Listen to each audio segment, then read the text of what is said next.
কিন্তু আমরা গণতন্ত্রের সংগ্রামী জনাব তারেক রহমানের নেতৃত্ব চলছে এবং গণতন্ত্রের বাহক হচ্ছে একটি সুষ্ঠু নির্বাচন, যেটার অপেক্ষায় আছি আমরা ফেব্রুয়ারির প্রথমার্ধে। এবং এখনো গণতন্ত্রের পথ রুদ্ধ করার জন্য, নির্বাচনের পথ রুদ্ধ করার জন্য,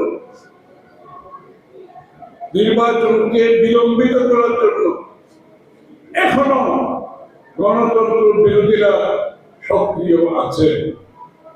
এটা ভুললে চলবে না। আমাদের গণতন্ত্রের সংগ্রাম এখনো শেষ হয় নাই। এখনো গণতন্ত্র বিরোধীরা চক্রান্ত করছে কিভাবে এই নির্বাচনকে বাধাগ্রস্ত করা যায়, বিলম্বিত করা যায়। নির্বাচন হচ্ছে গণতন্ত্রের বাহক। তারা চায় না বাংলাদেশে একটি গণতান্ত্রিক অর্ডার ফিরে আসুন, কারণ গণতন্ত্র না থাকলে যাদের লাভ, তারা গণতন্ত্র চাইবে কিনা, কাদের লাভ সেটা তো আপনার বুঝতেই পারছে। সুতরাং এই যুদ্ধে আমাদেরকে জিততে হবে, ঐক্যবদ্ধভাবে থাকতে হবে। সভাপতি সাহেব বলেছেন, যাকেই মনোনয়ন দেওয়া হবে ভালো মন্দ বিবেচনা করা সেটা জনগণের। আমাদের হচ্ছে তার জন্য, তাকে জিতিয়ে আনার জন্য সম্মুখ ভাবে থাকতে হবে, পিছন থেকে না, সম্মুখ ভাবে থাকতে হবে। এবং আপনার কার্যক্রম জনগণের সম্মুখে দৃশ্যমান থাকতে হবে। এটা হচ্ছে শহীদ জিয়ার সৈনিকের কাজ, এটা হচ্ছে বেগম খালেদা জিয়ার সৈনিকের কাজ, এটা হচ্ছে তারেক রহমানের সৈনিকের কাজ। এই যুদ্ধে যদি আমরা জিততে না পারি, বাংলাদেশ হেরে যাবে, বাংলাদেশ হেরে যাবে, গণতন্ত্র হেরে যাবে, আমরা হেরে যাব। সুতরাং এই যুদ্ধে জিততে হবে। আমি বেশি বক্তব্য রাখবো না।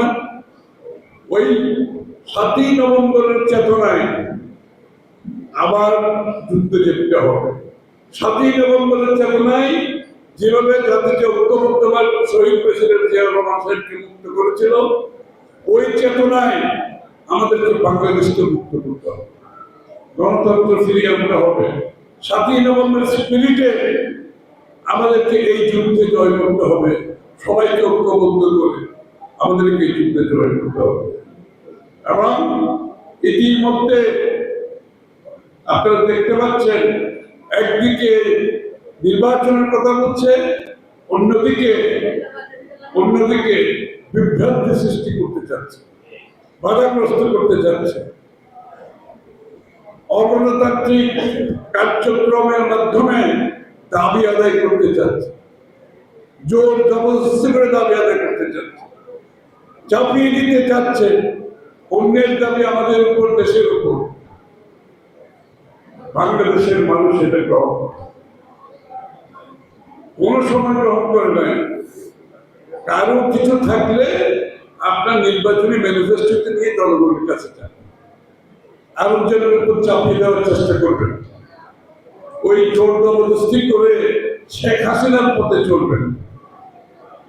আপনার মতামত আপনার জন্য, কিন্তু জনগণ সিদ্ধান্ত নেবে কাদের পক্ষে, কার মতামতে, কাদের ম্যানিফেস্টো দেখে, কাদের আগামী দিনের কর্মসূচি দেখে, রূপরেখা দেখে কাদেরকে নির্বাচিত করবে। এই জন্য আমরা কিন্তু, আপনারা লক্ষ্য করেছেন, আমরা কারো মুখোমুখি হচ্ছি না, আমরা কিন্তু কোনো সাংঘর্ষিক রাজনীতিতে যাচ্ছি না। কারণ বিএনপি গণতন্ত্রে বিশ্বাস করে। এই জন্য আমরা অনেক কিছু গ্রহণ না করেও সহ্য করে যাচ্ছি, গ্রহণ না করেও সহ্য করে